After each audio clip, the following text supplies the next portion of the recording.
The government shutdown has now reached day 29, and the pressure is mounting on lawmakers as more than 40 million Americans could lose federal food assistance starting this Saturday. President Trump continues to blame the Democrats. The Democrats have caused the problem on food stamps. All they have to do is sign. And, if they sign, I'll meet with them. All right, let's bring in CBS News congressional correspondent Nikole Killion, who's joining us live from Capitol Hill. So, Nikole, I was listening to our editorial call this morning, and it seemed to indicate that there might be a little movement between the two parties, both Republicans and Democrats, saying they don't want to lose SNAP benefits. So where do the negotiations stand as of this morning? Well, there aren't many negotiations that we're aware of, at least on the leadership level. Certainly, there have continued to be bipartisan discussions. And I would also point out that there are no votes currently scheduled on government funding. So we're not expecting much movement there. That being said, we did talk to a number of lawmakers throughout the day to ask them specifically what they're trying to do to end the shutdown. Take a listen. I'm available to talk to anybody who wants to talk on any subject. I mean, we voted 13 times now to open the government. And the whole reason that we're in Washington, even though the Republicans are not, is to demand that they come back, reopen the government, restore health care to everybody, and get past this crisis. The way to end the shutdown is just vote for the House continuing resolution. I mean, we started from the most reasonable position. There's really no place to negotiate. People in more than 30 states are going to be aghast when they see their bills, and they're going to cry out. And I believe there will be increased pressure on Republicans to negotiate with us.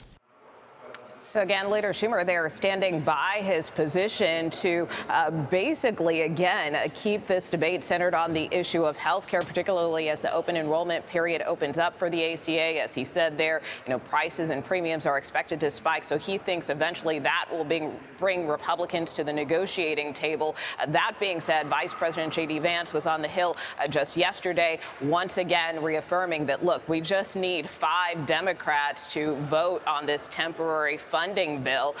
And he did say that there are strategies underway to try to get some of these Democrats to flip their votes. The question is, will they do that? So far, they haven't broken. All right. So as you know, Nikole, 25 states are suing to use contingency funds for SNAP, but they're having difficulty getting access to the program. Explain why that is and how they're asking to fund the program.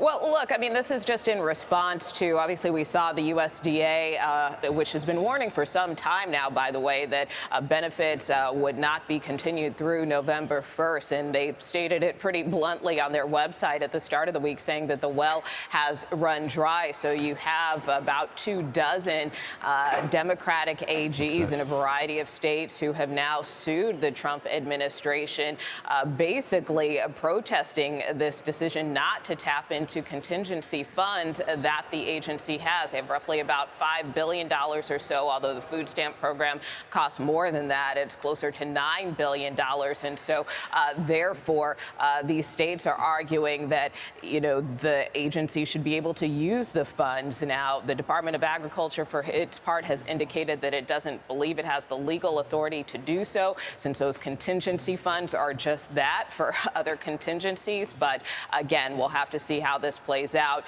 There are a number of bills here on Capitol Hill, both from Senator Josh Hawley and also a new bill being introduced by Senate Democrats to try to restore this funding, at least during the shutdown. All right. Nikole Killion, live for us on Capitol Hill, breaking it all down. We appreciate you, Nikole. Thank you.